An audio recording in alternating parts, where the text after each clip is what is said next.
Committee on the Present Danger China's webinar series specifically focused on the ongoing and indeed intensifying threat that we face from Communist China's unrestricted warfare against the United States of America.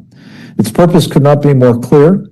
It is the destruction of America in favor of a new global superpower dominating the planet, namely the Chinese Communist Party. The President of the United States, as we speak, is poised to meet the dictator of the Chinese Communist Party, Xi Jinping, on the margins of the Asia-Pacific Economic Cooperation meetings that are taking place in South Korea this week.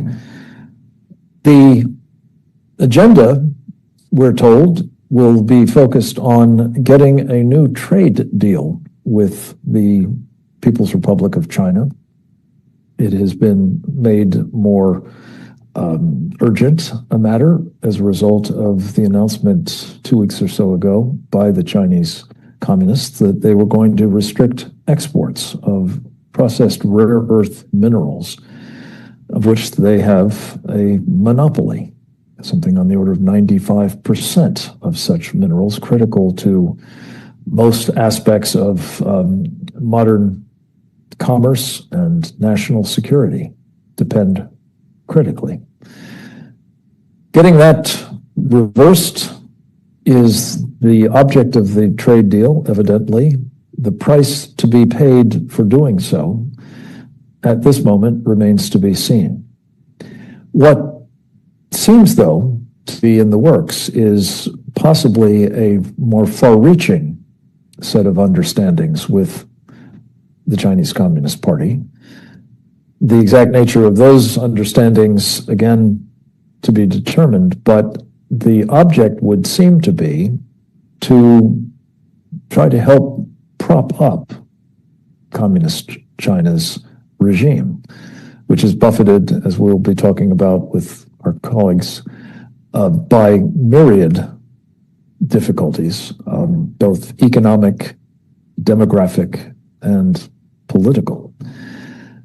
The question is, will President Trump, who has a record of deep concern about the Chinese communists and their agenda and activities, which have been very, I think, brilliantly described in a new book by our friend Lee Smith, a prize-winning and best-selling author, in his newest book, which is entitled The China Matrix, and which talks about what has happened to our country at the hands of elites under, well, the mentoring and exemplary activities of the late Dr. Henry Kissinger.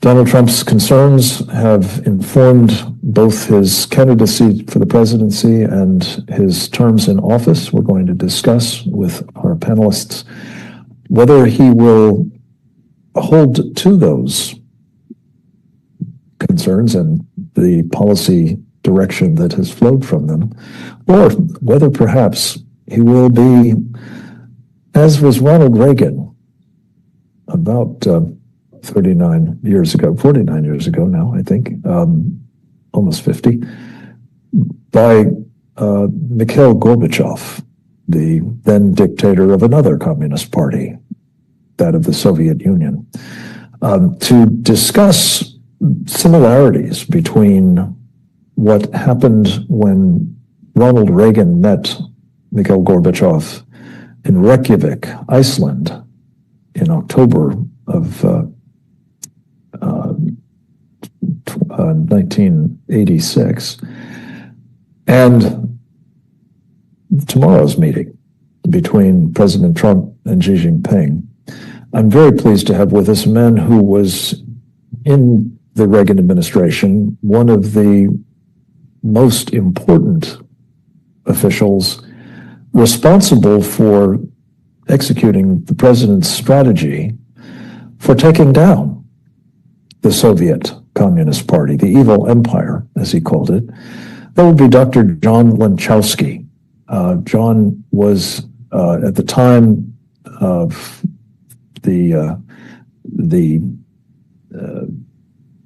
initiation of that strategy and much of its execution, the director for European and Soviet affairs at the Reagan National Security Council.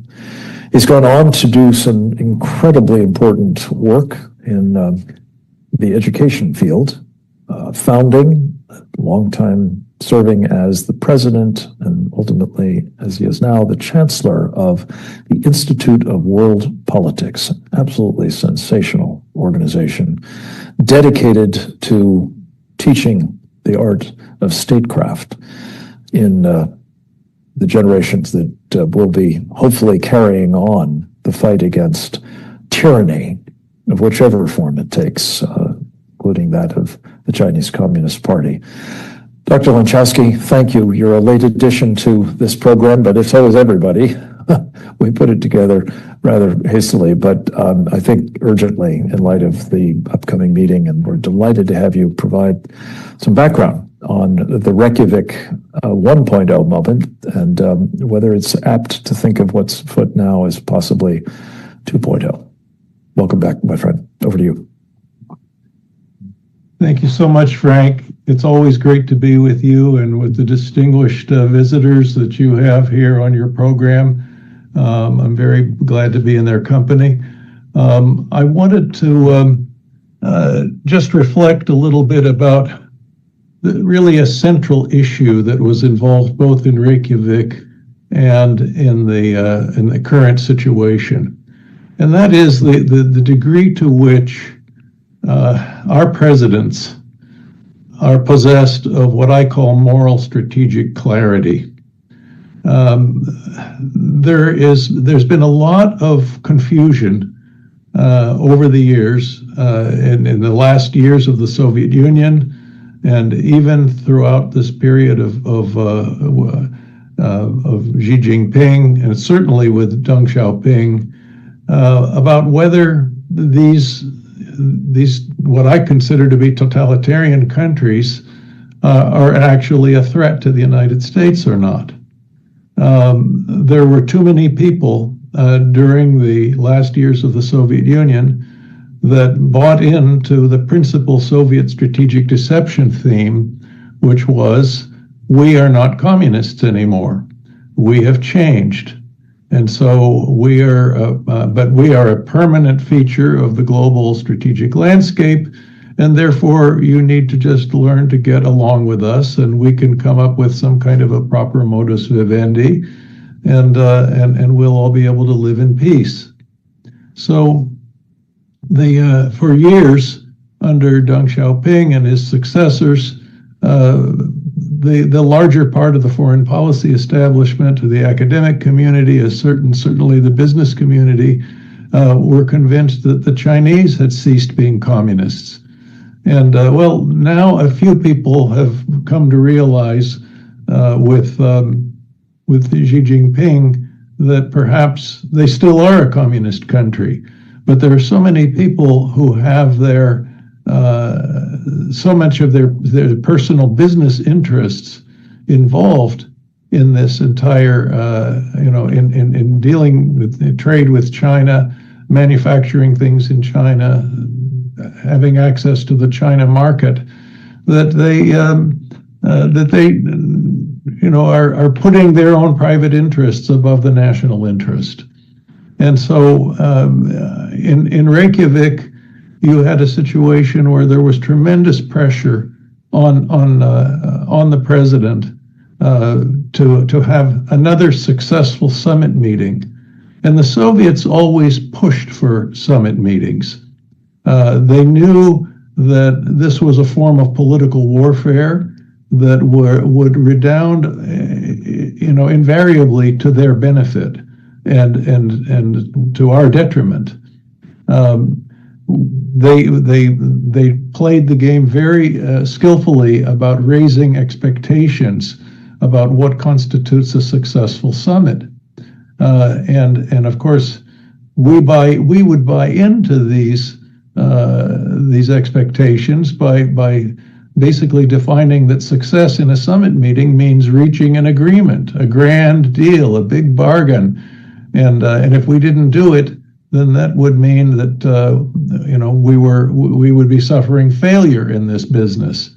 And of course, all of this is part of propaganda warfare, because the Soviets and the Chinese today can give us the impression that they can play on our public with their propaganda, whereas we cannot influence their public anyway in any similar fashion. It's not a reciprocal arrangement.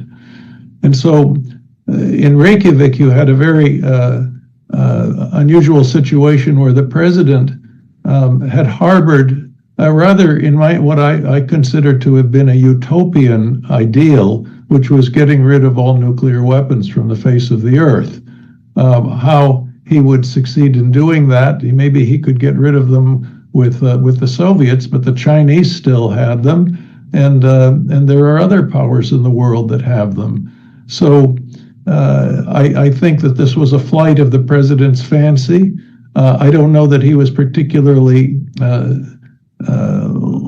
cynical about putting forth an unrealizable ideal. I think he genuinely believed that this would be possible. But in the interest of having success at a summit, there was tremendous pressure on him to go along with Gorbachev's agenda, which was that we would get rid of our strategic defenses. And fortunately, the president said, no, we're not going to get rid of our strategic defenses because we can't be sure if there will be adversaries who might try to use nuclear weapons against us. But there was a tremendous pressure by the détente-oriented people in his own administration to make some kind of new deal with Gorbachev, all under the basic premise that the Soviets, were changing and had changed, and that they really didn't harbor unlimited strategic objectives, which by definition they would have to harbor if they remained communist. I should just note here that Boris Yeltsin, who was a member of the Soviet Politburo, who then underwent a conversion and a break from the party, declared after the collapse of the Soviet Union that Gorbachev's Soviet Union was a totalitarian country. And it was my view that Gorbachev was attempting to save the Soviet Union rather than to reform it in a way that would change its fundamental genetic code. So today, President Trump is in a not a very easy position, because Beijing has leverage over us because of our complete lack of integrated strategic thinking over the past couple of decades. Nobody in Washington was thinking about defense industrial infrastructure policy. Nobody was thinking about strategic materials policy. Nobody was worried about tens of thousands of Chinese intelligence collectors in this country. There are 25,000 of them in Silicon Valley alone. And so people just thought, this isn't a threat anymore. And this is a complete reflection of the lack of moral strategic clarity. And so the president is under great pressure. He cannot, the fact of the matter is that he's going to have to give up something in order to ensure that Beijing can continue to send us rare earth metals, wherever they have this 90% capacity of the world's capacity for processing these rare earths. And the president is going to have to play some serious catch-up ball. He's going to have to do warp speed in building that's the strategic materials, warp speed in building our Navy, and warp speed in developing new technologies, which, in my opinion, our Pentagon should be paying much more serious attention to the many small entrepreneurships out there that have excellent ideas for our national defense, analogous to the Ukrainians. The Ukrainians have got, 500 little companies operating out of basements and garages, trying to figure out the best kind of drones there are. And the Ukrainian Defense Ministry is paying attention to all of this and taking them seriously. Here in Washington, unfortunately, everything is strangled by the big five defense contractors. And we need to be harnessing American entrepreneurship as fast as we can in all of this.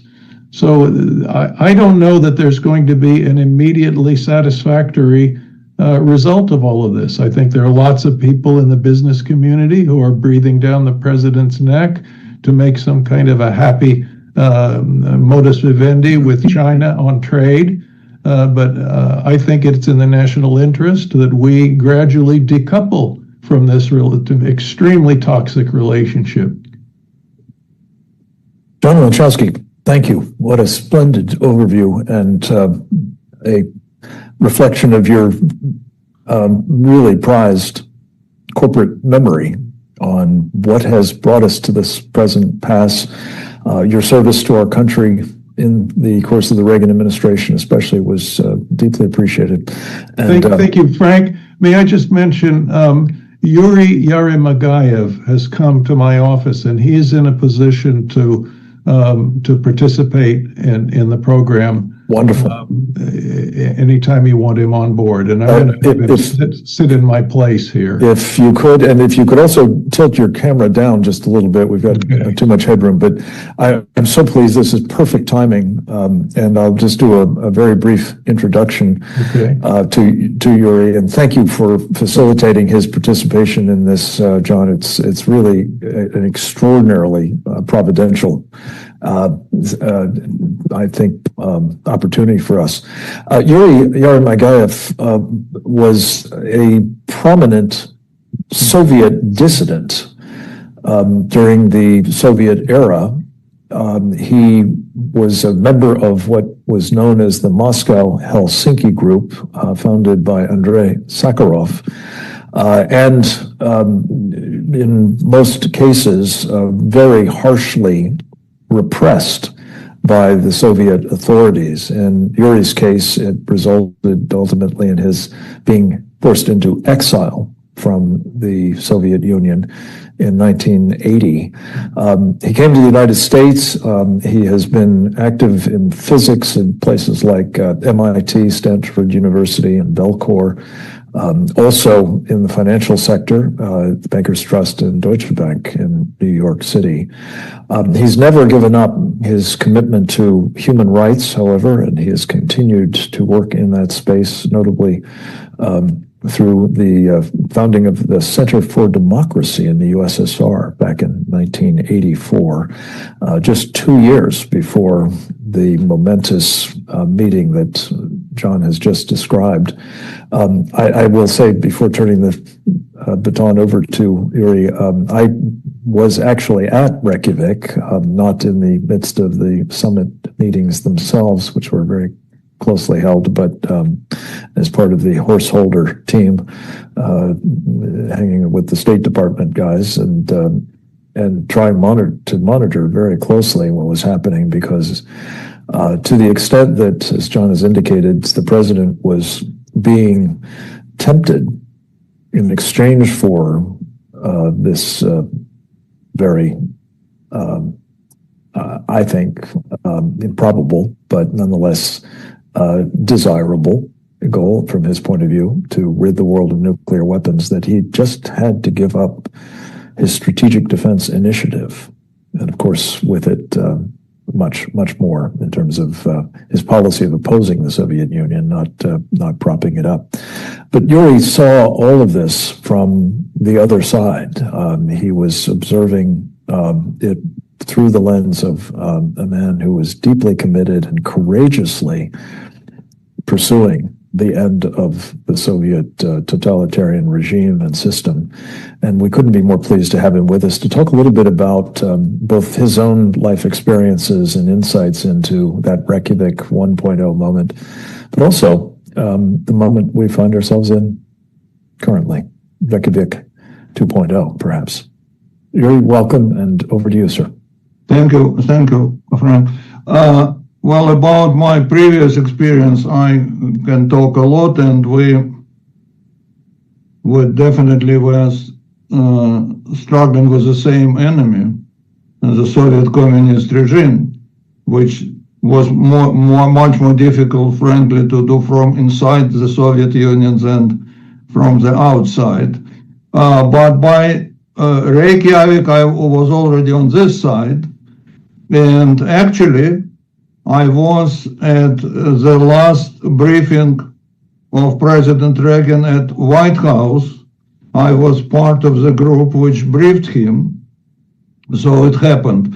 As independent person, as person who continued to struggle for human rights in the Soviet Union already from the American side, definitely my personal message to Ronald Reagan the day before he left to meet Gorbachev in Reykjavik was about releasing of all political prisoners, which was my main mission. But I was also part of the whole group which came from the main message to Ronald Reagan. I think it was delivered by Dr. Kennedy at that time, and it was, Mr. President, don't give up SDI. And I think that's really was the most important message, and that the fact that Reagan kept SDI and wasn't influenced by those who actually tried to ensure him otherwise. I think that fact made that Reykjavik meeting very successful. And it was a success for the United States or for the free world. And that success was seen soon very clearly when Gorbachev had to make all reforms, and Reykjavik played very important role in that. And actually, he released all political prisoners. And as we remember, he made such important concessions in arms agreement, which couldn't be expected by American diplomats. Now, the question now is with China.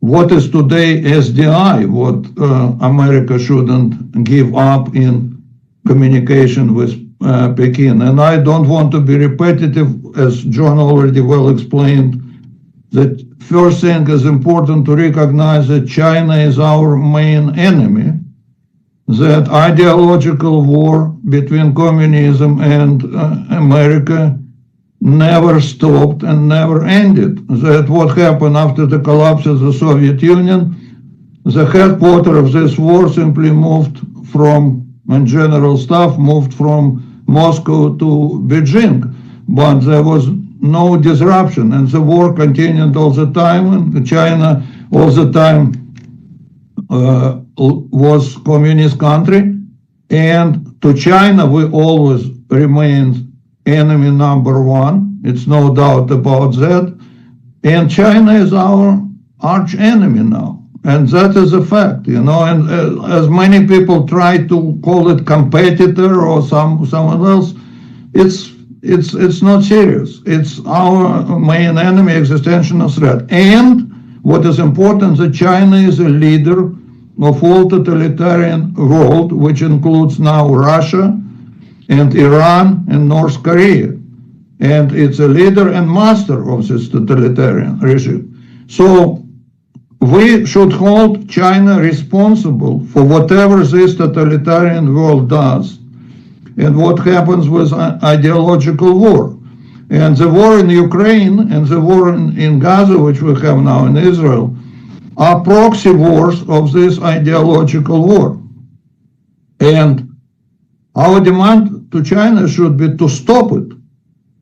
And we shouldn't consider China as neutral moderator, as sometimes Trump suggests that Ukraine is simply moderator in Russia-Ukraine conflict, and maybe China is also some neutral moderator. We are not neutral, neither of one. We are on just opposite side of this general ideological war and this proxy war. And we definitely are on Ukraine side, and China is on Russia side. And it's on Russia side quite explicitly, with all agreements it made with Russia, with supplying Russia with all modern electronics and chips, which Russia needs to build its missiles and drones, which it uses every day to kill peaceful population in Ukrainian city.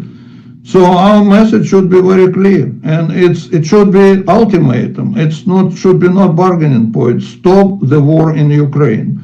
And definitely our second message should be stop expansion in South China Sea, and keep your hands off Indonesia, Philippines, and first and foremost from Taiwan. And I think that message should be put very clearly and strongly.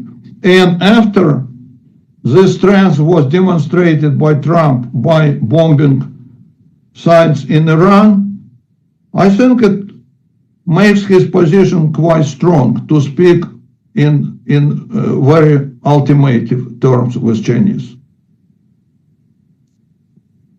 Yuri, thank you. I consider this to be truly a God thing that you were able to join us. Your perspective on both what has preceded this immediate meeting and your insights into what needs to be done in the meeting and in the days to come are just of surpassing importance. And so we're very, very appreciative of you taking the time. I know that both you and John have other things to do at the moment. So if you have to scoot, we will say just thank you from the bottom of our hearts. Thank you, Frank. God bless you and John, and we'll look forward to further visits in the future.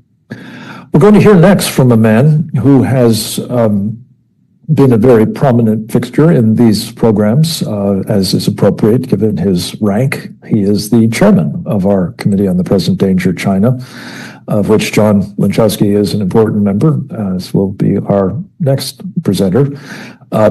We are very appreciative of the leadership that Brian Kennedy has given to this organization from its inception, and especially for the clarity that he brings both to the problem we face from what Yuri has just properly described as our arch enemy, a nation sworn to our destruction under the Chinese communist rule.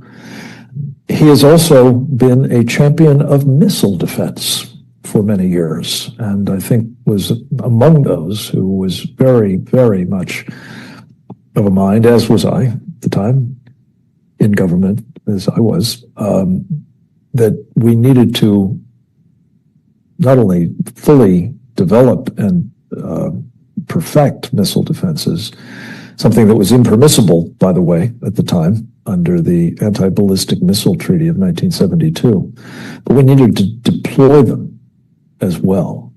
Another part of the Reagan vision that was ultimately made possible, not fully realized to be sure, but made possible by what the president did at Reykjavik. So we wanted Brian Kennedy to talk a bit about both the context that we've been discussing, but also the importance of missile defense, the importance of Reagan's rejection of the temptation at Reykjavik 1.0, and whether that could in fact be a useful model for President Trump in his meetings tomorrow.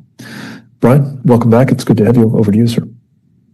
Thank you, Frank. Good to be with you. First of all, let me say, when it comes to clarity, I don't think we could be much more clear than what John and Yuri just had to say when it comes to the Soviet Union and now Russia. And this, we have formulated this as a comparison to Reykjavik. And I think it's apt at one level, and at another level, it's a much, much different world than the one we have today. That was a much different world than the one we have today.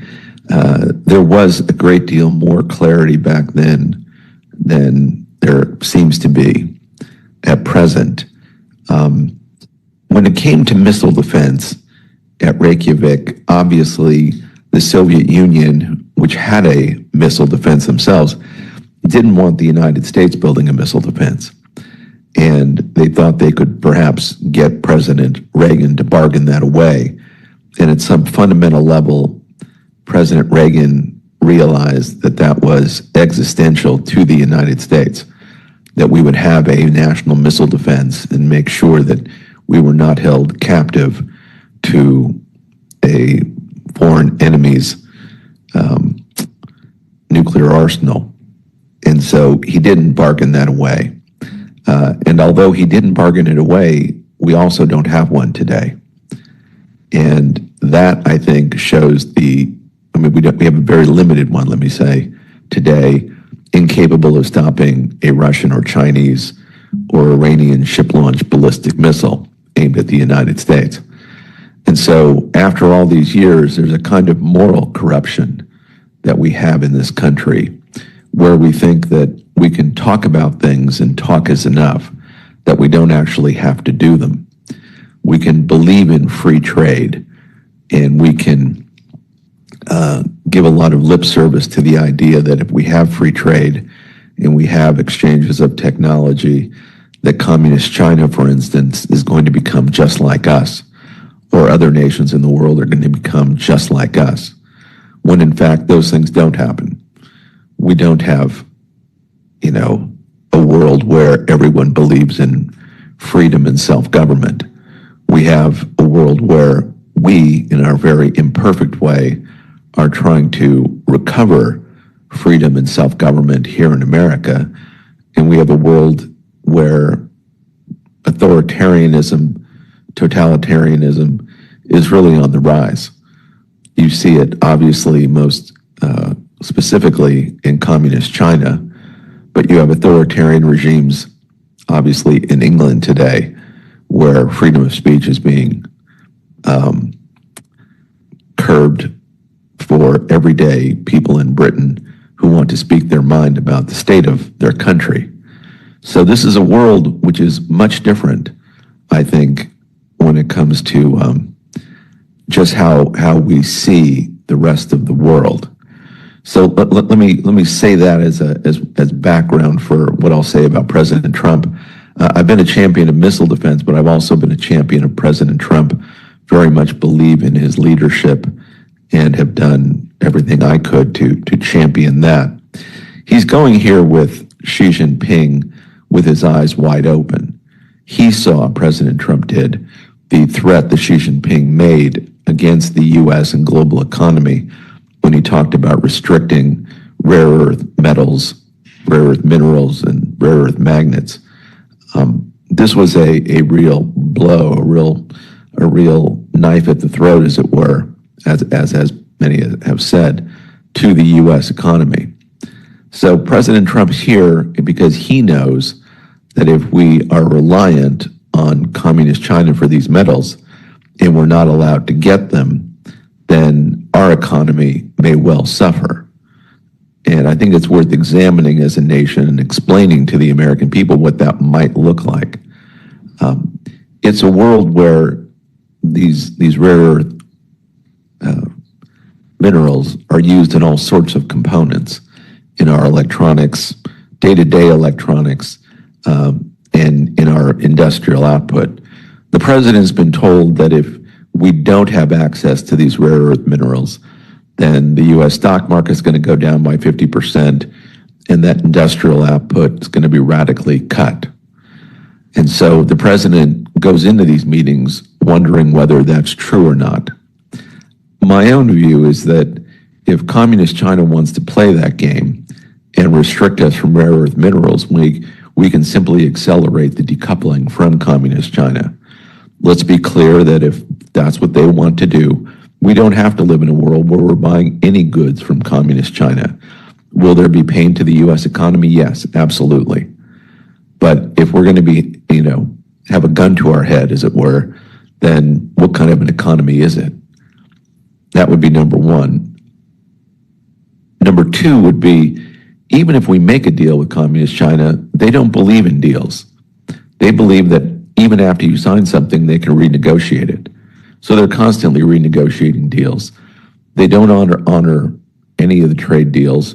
They steal our intellectual property to the tune of some $1 trillion a year. They're in the United States, as we know, with, allowing fentanyl. They have 200,000 men of military age around the country, many of them running illegal marijuana grow houses. I mean, they're of an age where they could be special forces that could be used to compromise our electric infrastructure, and that could engage in a whole host of nefarious activities. And so when we think of communist China and making deals, I think the first part of the deal is every Chinese national that's been here in the United States, who's come illegally over the last 4 years, needs to be brought home immediately. And there won't be a single one in the United States. And we have to reevaluate all the students that are here immediately, because those students are part of a network that steal intellectual property at a rate of, as I say, around $1 trillion a year. All that's outrageous. And so do we have a real trading partner here in communist China? I don't think we do. Does President Trump need these rare earth minerals? Yes. Do we want to engage in trade with communist China? Yes, if they're going to be good trading partners. Can someone really be said to be a good trading partner if they've imported 200,000 special forces in your country, engaged today in nefarious activity, if they have students and other business people and a cyber army back in communist China stealing American intellectual property? I don't think you can say that's a good trading partner. Does President Trump know all this? Yes, absolutely. He's trying to make up for 2 decades of complete incompetence by American politicians and business leaders when it comes to the investments necessary in the U.S. economy, in these rare earth minerals, in American manufacturing, in the kind of things that we need in order to have a modern industrial economy that could compete with a nation like communist China. Can we build a fighter aircraft today without components made in communist China? No. That by itself just means we're living in a country where we have stupid people governing us and making policy decisions that simply are incompatible with common sense. And President Trump knows that, and he's playing catch up. So when we look at the kind of things President Trump says, he's trying to explain this to the American people in a way that doesn't shock them. He has said over and over again that we've not done the right things. He's playing catch up. Let me just say, we can play catch up here, and we are in the process of playing catch up. We're making deals with other countries that have rare earth minerals. We have them in this country. There's some in Canada. There's some in Mexico. They're all over the world. The only question is how long it takes for us to refine those. And I do believe we can get that done. Fundamentally, we're living in a world, I'll close with this. We're living in a world today where there's 2 different views of what the role of communist China should be. President Trump wants American manufacturing here in this country. He wants it for the American people. He thinks it's good for the American middle class. He thinks it's absolutely necessary for the U.S. economy that we have a robust manufacturing base. Communist China, on the other hand, believes that's their job. Our job is to produce intellectual property that then they steal, and their job as well is to be the manufacturing base of the planet. And so they say, we have all these people, we have 1.4 billion people, not sure of that number, but let's just say that's true. Their job is to manufacture. And so they're fundamentally at war with President Trump's economic policy. They don't believe that America should be engaged in any manufacturing. And so they're engaged in these threats, negotiations, what have you, that will keep them as the main manufacturing platform for the United States and for the world. That is something that is fundamentally at odds with President Trump's main economic strategy. And finally, let me say that if they really do want to press this point about rare earth minerals, then it's perfectly possible to decouple with the Chinese economy. President Trump's talked about building freedom cities here in the United States. We have a big country. People live on 6% of the land. If we're not going to have a world where it's all high-tech components and, electronics, everywhere, then we're going to have a more old-fashioned economy where we're actually building things here in this country again. We can spread out. We can build more homes in brand new cities around the country. We can employ a lot of people by that process. We can get a lot of people into lower cost home ownership that way. And we can have the kind of economy that may not benefit the tech bros and their very hasty drive toward artificial intelligence or an artificial intelligence-based economy. But instead, if we can't go that direction, we can have a more traditional economy of home ownership, manufacturing, construction, and really see what that would look like too. All those things can provide wealth to the American people. We can live here in North America in freedom and prosperity if need be. And the only question is, do we have the political commitment to make that happen? And so, Frank, I think I'm not too worried about what happens with Xi Jinping tomorrow. I think President Trump has a real strategic plan when it comes to the U.S. economy. And whatever you might hear tomorrow, President Trump has a variety of other options that he's pursuing that can be workarounds for whatever short-term concessions we may need to have when it comes to communist China. So thank you, Frank.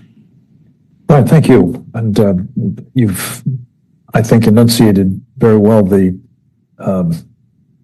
difference between the Trump agenda and that of the Chinese Communist Party.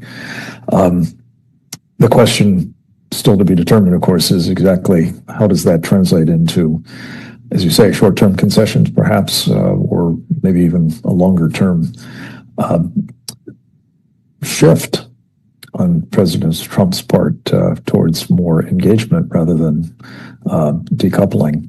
De-risking, of course, is a term that Treasury Secretary Scott Bessent, like his predecessor, Janet Yellen, have coined to talk about something that's, I guess, a softer, gentler kind of decoupling. But whatever term you apply, the question is, will we continue to do that or not? And indeed, should we do that?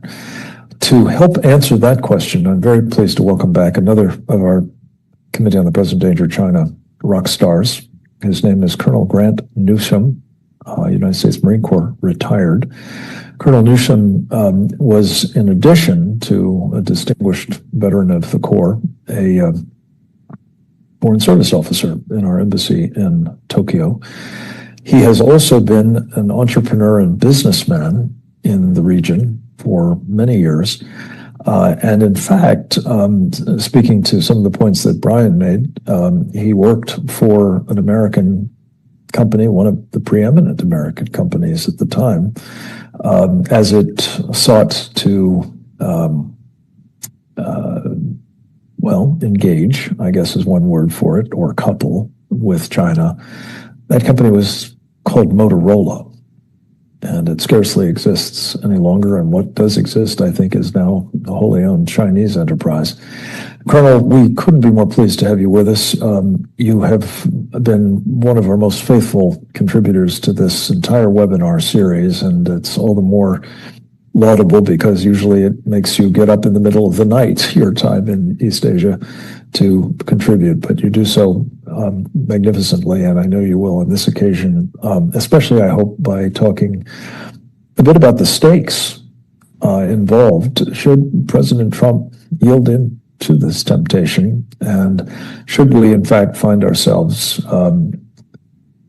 aiding and abetting further the power and the threat of which the Chinese Communist Party is capable against our country and its friends and allies, among other places out where you are in the Eastern Pacific. Welcome back, sir. The floor is yours. Okay, well, thanks for having me today, Frank. I came dressed as President Zelensky of the Ukraine, I'll just offer a few comments. There's a tendency to ask, well, should we bail? Well, not to ask, but a tendency to think, well, let's just bail out the Chinese again. Let's cut a deal that lets us get along, and maybe the Chinese will come around and sort of become like big Canadians at some point. We've been doing this for decades, and it's reached a point, really, I think, where the Chinese not only have got military and economic power and even psychological and political power that they've never deployed the way they have now. Xi Jinping laying down the law on the rare earth exports to the United States is really an act of war. And you can see it is completely back-footed the Trump administration. So they are really restricted in what they can actually do to take on China. And it was a question of prominent U.S. executives coming into the White House and saying, look, if we don't get these rare earths, we're going to have to cut down business, close down our businesses. So that's how strong a hold they've got over the administration. And as Brian Kennedy correctly pointed out, this has been built up over 30 years, and President Trump has now had to, he's the guy with the hot potato who has to try and fix this. So it's going to take some effort. And I think that they are, in the meeting with Xi Jinping, I think that the deal's already been cut. And I think they are going to reach some sort of an accommodation where we make some concessions on things like tariffs, probably export controls on certain technology, maybe even on the charges we apply to Chinese ships that come into U.S. ports. And meanwhile, the Chinese will say, well, maybe we won't put on these restrictions on rare earths that we thought. So in effect, I think the administration is playing for time to see if they can get off of the rare earth addiction in particular and create some alternative sources of it. I think they'd take them at least a year, probably a bit longer, actually, if they do that. But you might ask, well, what's the problem with just accommodating China this time and not just try to de-escalate, lower the temperature? Well, we've done this over and over, as I said. What has China done in the process? They've really have built up a military that if it chooses its time and its places to hit us, they would give us a really bloody nose. They've had de facto control of the South China Sea since about 2016, and their capabilities, their power projection capabilities continue to expand at a steady rate. Of course, if we fight off of San Diego, we still got an advantage. But militarily, that the Chinese are providing the resources that they need to build up a military, even while 600 million Chinese live on $5 a day or less. So that's the military problem. Economically, they have unfortunately built themselves into an economy that has this sort of self-sustaining in some respects, and it just has such dominance in certain areas. That it gives the Chinese a strength that they have never actually had before. And that's the result of thinking you can always postpone the reckoning with the PRC. But I think there is an awareness in this administration, even though sometimes there seems like there's an ad hoc sort of aspect to the policy towards Asia, towards China. I think that there is actually a concerted plan, and I think that the president and his team do understand that the China is a threat that's not going to change, and that America needs to decouple. Call it what you will, but I think that is where we're headed. The idea of building up alternative supply chains is partly driven, I think, by the notion that we're not going to be able to do business with the PRC indefinitely. And I think there is a move and a strategy afoot that you don't want to, you can't quite say it, but I think that there is an understanding that that needs done, and it is in process. Now, when it comes to war, should we, when you look at this, what the Chinese threat has become, should we be on a war footing? Should we actually set up so that we can fight a war? Well, we'd better. It's not just the Chinese military threat, but also their unrestricted warfare on different fronts. The economic warfare, which has gutted and hollowed out U.S. industry to the point where we couldn't even come close to refilling our arsenals if we get into any sort of a shooting war with a serious opponent. Even supplying Ukraine has dangerously reduced our our stocks, and this needs to be done. And the longer we wait, the more trouble we're going to be in. And so this meeting with Xi Jinping is, I think we've reached a point where you can't kick this can down the road any longer. But I think there is an awareness of that. And as I stress again, the Chinese behavior is more aggressive, more assertive than I've ever seen it. And this rare earth cutoff that they've threatened and have actually implemented to some extent is effectively an act of war.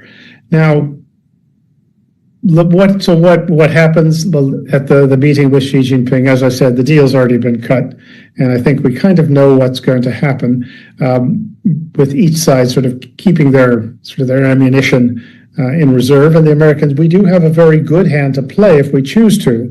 The Chinese are very good at sort of faking it till they make it. And they do depend on a lot of American technology. They depend on a supply of U.S. dollars that they need to actually buy the high technology that they need to keep their economy running and also to build up their military. So we have a pretty good hand to play if we would actually play it. But one always hesitates to say we're at an epical moment where things are really changing. But I think we have. And if we decide that we are going to actually start defending ourselves and get on this war footing, that will be sending a very strong message to the Chinese. It's not just a question of does America have the hardware stocks, but the Chinese are always assessing the will of their opponents, of their victims. Are they willing to actually defend themselves? And if we get on that war footing and we do make it clear that we're not going to be addicted to the Chinese market, to Chinese supplies, well, that will be sending a huge psychological message to the Chinese, and they will find that they don't quite know how to respond to that. So when Mr. Trump meets Xi Jinping shortly, I don't think he's going to give away the house, but he's definitely in a position that's weaker than he would like to be, and it's because other people have put him in that, and it's up to us if we actually pull out of it. So this is it's going to be the start of really a very clear demonstration of whether or not America is going to actually do what's necessary to prevail, or if it's just going to keep accommodating the PRC. Thank you.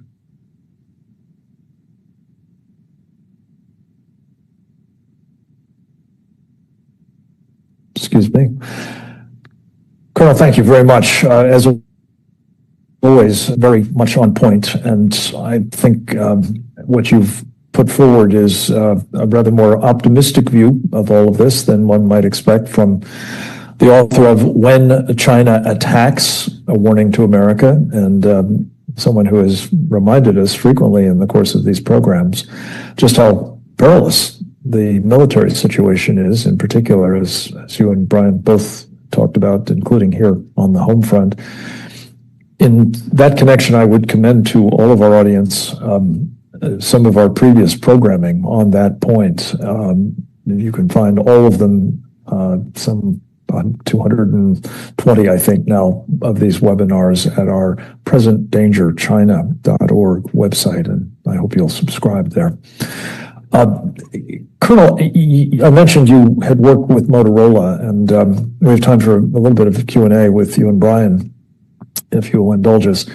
I've heard you say on previous occasions how really an iconic a company it was at the time, and how what it did to essentially buy into this notion that we were dealing not with an archenemy, we were dealing with a trading partner, we were dealing with business collaborators that actually resulted in pretty much the demise of the company. Could you elaborate a little bit more on that point? Because to the extent that there is, in fact, pressure within the administration, and I believe that's the case, there may be a plan, there may be a presidential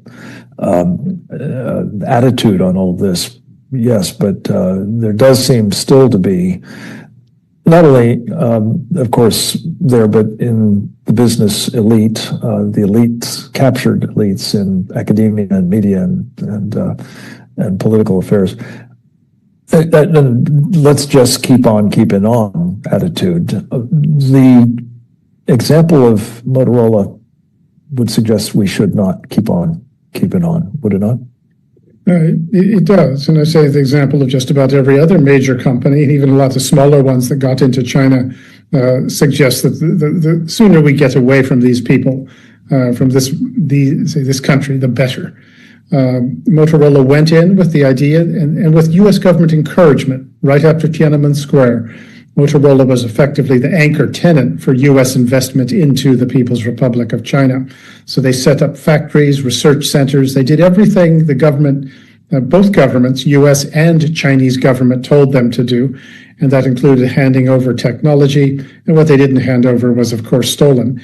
But the thinking was that, well, if we go into manufacture, do business in China, they'll be happy to have good jobs, and they'll buy Motorola products, and they'll just go from strength to strength. Instead, all they did was they built up their competitors. They allowed the Chinese to develop their own markets that not just rivaled, but surpassed Motorola's. And it was just a question of time. It was a slow suicide that they committed in China. And you look at the experience of every other major company that's gone into China. You find, well, Starbucks just left with their tails between their legs just the other day. General Motors is now whining about, well, it's not as profitable as it used to be, and yet they used to swear we're making a ton of money in China. So the purpose when you go into China, the idea is to really sort of loot whatever you've got and destroy you, and then have it replaced by a Chinese company. It is that simple. And I don't know what it is they teach at Wharton or wherever to suggest otherwise, but after 40 years of empirical evidence, that's pretty clear. So there is no deal to be cut that is going to allow a sort of a modus vivendi between our two countries. I just don't see that happening. And then I have to point out again, as I always do, that when we talk about reaching a deal, some sort of accommodation with the PRC, the pure insanity of part of it. You know, when you think of it, Chinese fentanyl has killed well over 500,000 Americans since 2012. It's wounded 10 times as many who can no longer function. And we're supposed to do normal business with a country like that. They kill us, they murder us, and we pay them. There's something that just doesn't register. You know, this is, I heard a previous speaker use the word stupidity. I certainly see him and raise him one on that, but say we're at a point where there is no deal to be cut. I think that within the administration, that there is a recognition of it, at least in parts of the administration. But as you note, Wall Street and the American business class, I don't know what it is that's going to actually make them change their minds and actually see the reality of it. I think regular Americans understand it. So I apologize if I gave an optimistic air, but I do think Mr. Trump understands this, and he's got some good people on his team, and the things he has done to try to bring manufacturing back. He's the first one ever that I certainly would support him and would hope that he can pull this off. But what he's done is not just overdue, but it's essential if we're going to survive. Thank you, Colonel. I didn't mean to sound critical of your optimism, but your apology for it is well accepted. Okay. I'm sorry. We got certain standards to keep here at the Committee on the Present Danger, after all.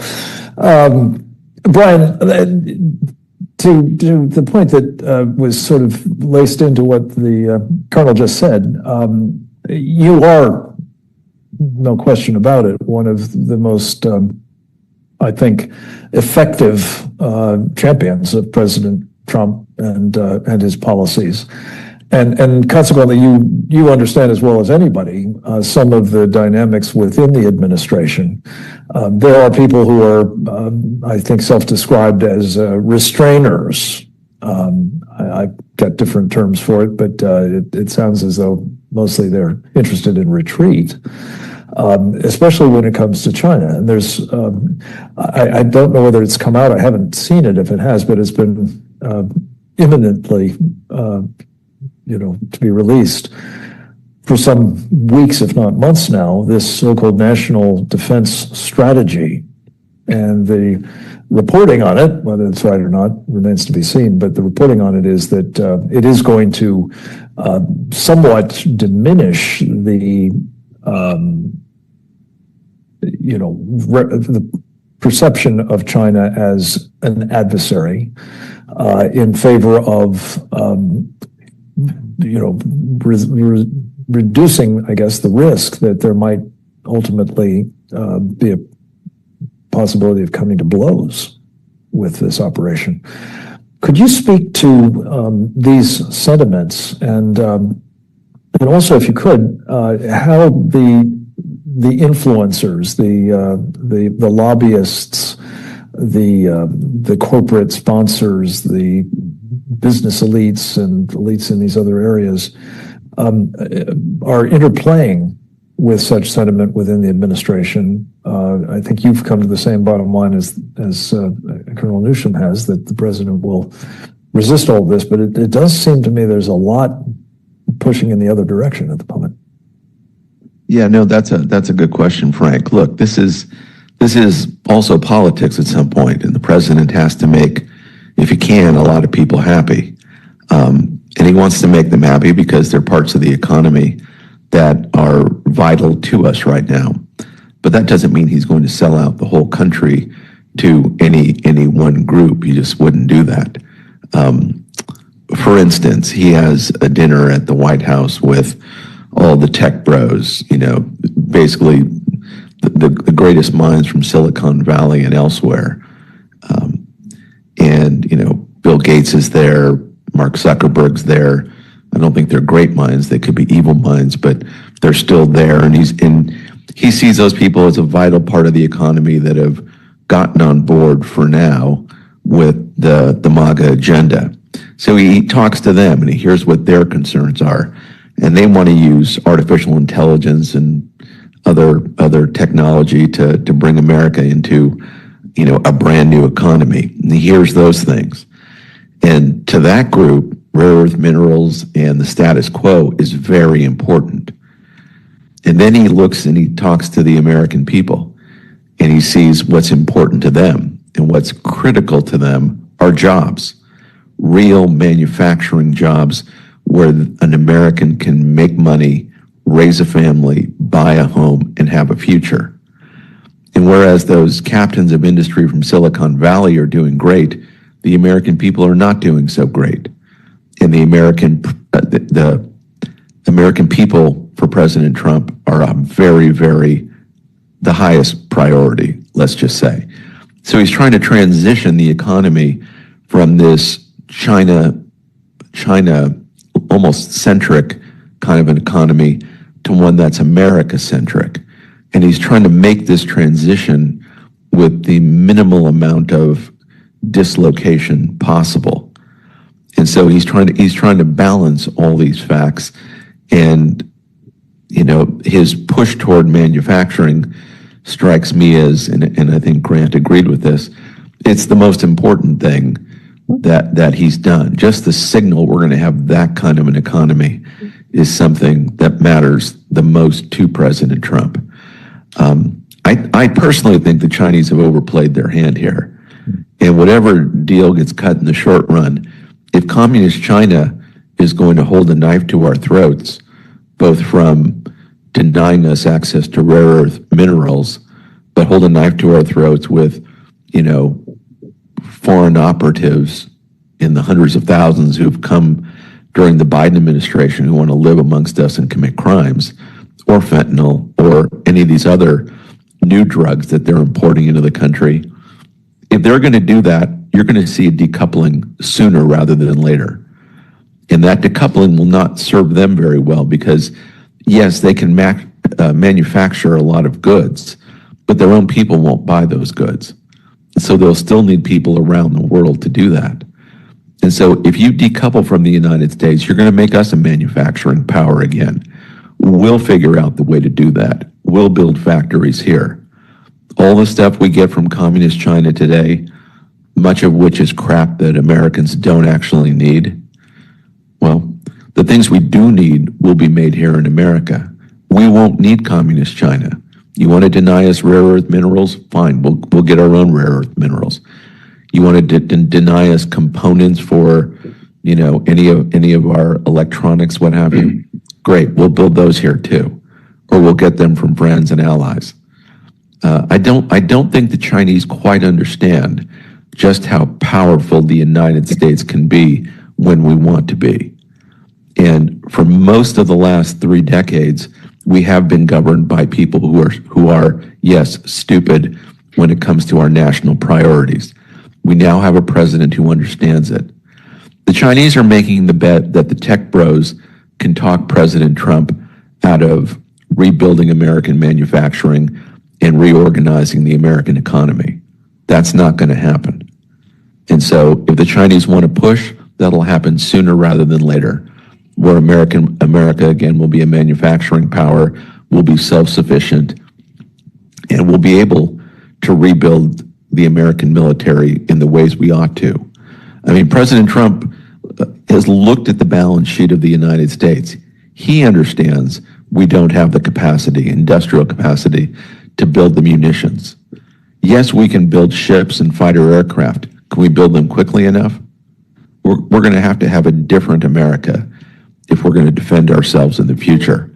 And I think the only question is what that transition looks like from being a China-centric type of economy to an America-centric type economy. And as I say, I have a great deal of faith that President Trump knows what that looks like, and we need to have a political class in this country that's willing to join him. And that's where things are less clear. The Republicans and the Democrats in Congress seem to be entirely confused about national priorities. And you have a political class and economic class on Wall Street that also is still part of that China-centric world. So there's a lot of public education to do to get people to understand just what's at stake and just what will be required of them. Well, that's the business we're in, of course, here at the Committee on the Present Danger of China, is that educational process, Brian, and I thank you again for your leadership in the efforts to bring it to bear with as much impact as possible. We are out of time to explore these issues further for the moment, but we will be returning in the days to come, especially after we have an opportunity to take stock of what goes on at this meeting between President Xi Jinping of China and President Donald J. Trump of the United States in South Korea in the next 24 hours or so. When we do, I know that it will be informed by the best minds that we can bring to bear on the subject, many of whom we're proud to say are part of our Committee on the Present Danger of China team, and our friends and associates who've contributed so mightily to these programs. Again, you can find all of them at the committee's website, presentdangerchina.org. And I want to thank our colleague Oleg Bashian, who does such a fabulous job of producing these products and making sure that they are available in a timely way. And he will be doing so in this case as well. Let me just leave you all with a closing thought. Having been present at Reykjavik, at least in the macro sense, I remember vividly coming away from the meeting, as Yuri said, persuaded that it had been a success for the United States, that the impact would be positive for us, for our country, and for freedom around the world. At a moment when I was dispatched after the meeting to go brief our NATO allies about what had come of all of this. And there was a lot of long faces that some great opportunity for a breakthrough at peace with the Soviet Union had been missed. History treated very kindly, I think, in the end, Ronald Reagan's decision not to go for the deal on offer, not to surrender missile defense, not to, once again, buy into the détente policies of his predecessors, which he had very strongly rejected and campaigned against as a candidate, and devised a strategy to supplant. I am with those on our team who very strongly hope that President Trump's vision for an America that is once again undisputably powerful, self-reliant, and capable of defending its own interests as well as those of its allies and friends around the world.